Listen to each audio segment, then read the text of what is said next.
Àwọn alátìlẹyìn Tinubu lọ sí ọ́fíìsì Inec wọ́n ní ètò ìdìbò tí wọ́n ṣe dáa gan ni.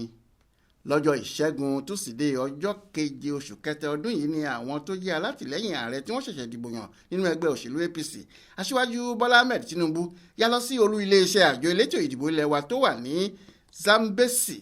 ní Maitama nílùú Àbújá níbi tí wọ́n ti lọ́ọ́ fi àtìlẹyìn wọn hàn sí àjọ náà pé wọ́n ṣètò ìdìbò tó dáa jù tí kò ní èrú tàbí màgòmágó kankan tó sì mọ́yán lórí jùlọ. Akọ̀wé ẹgbẹ́ tó ń ṣàtìlẹ́yìn fún ìyànsípò Tinubu àti Shettima tí wọ́n ń pè ní Tinubu Shettima Support Group Tósìn Adéyanjú ló ṣáájú àwọn èèyàn náà lọ sí ọ́fíìsì àjọ elétò ìdìbò yìí. Wọ́n ní ohun tó gbé àwọn wá síbẹ̀ ni láti dáàbò bo àṣẹ àti agbára ìjọba tí àwọn ọmọ Nàìjíríà fínúfíndọ̀ gbélé aṣíwájú lọ́wọ́, èyí tí àwọn kò fẹ́ kí ohunkóhun ṣe.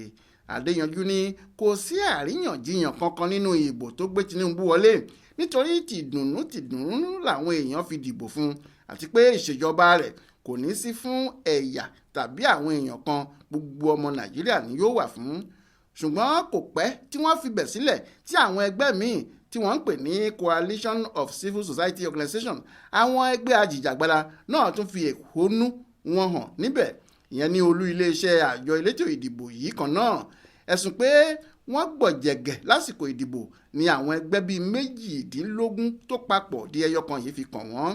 Gẹ́gẹ́ bí ẹni tó ń ṣe kò kárí ẹgbẹ́ yìí, Dàda Ọláyínká ṣe sọ, ó ní INEC já àwọn ọmọ Nàìjíríà kulẹ̀ pẹ̀lú bí wọ́n ṣe kọ̀ láti ṣètò ìdìbò tó ní àkóyawọ́ tí wọ́n ti ṣèlérí fún gbogbo ọmọ orílẹ̀-èdè yìí ṣáájú àkókò ìbò náà. Dàda ní kó tó di ọjọ́ ìdìbò yìí ní àjọ yìí ti sọ pé àwọn ti fún àwọn òṣìṣẹ́ àwọn ní ìdánilẹ́kọ̀ọ́ tó yẹ, bẹ́ẹ̀ làwọn fún wọn ní gbogbo ohun tí wọ́n nílò láti pèsè wọn sílẹ̀ fún ètò ìdìbò ọ̀hún.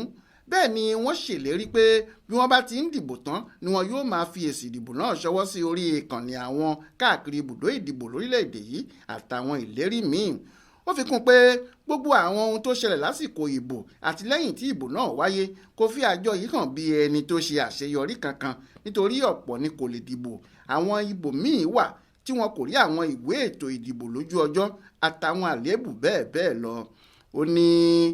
àwọn darapọ̀ mọ́ àwọn àjọ àgbáyé míì tí wọ́n ti bu ẹnu àtẹ́ lu ètò ìdìbò tó ṣàpèjúwe gẹ́gẹ́ bí èyí tó burú jù nínú ìtàn ilẹ̀ Nàìjíríà náà, nítorí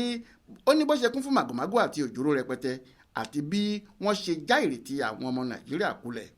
Tẹ́ ò bá gbàgbé, lọ́jọ́ ajé Monday ọ̀sẹ̀ yìí ni olùdíje sípò ààrẹ lẹ́gbẹ́ òṣèlú PDP Alhaji Atiku Abubakar, alága ẹgbẹ́ wọn Ìyọ̀ṣà Ayù àtàwọn gómìnà kan pẹ̀lú àwọn ọmọ ẹgbẹ́ náà míì lọ fẹ̀hónú wọn hàn ní ọ́fíìsì INEC tó wà nílùú Àbújá, tí wọ́n sì ń béèrè pé kí àjọ elétò ìdìbò náà fagilé ètò ìdìbò tó wáyé lọ́jọ́ 25 oṣù kejì yìí.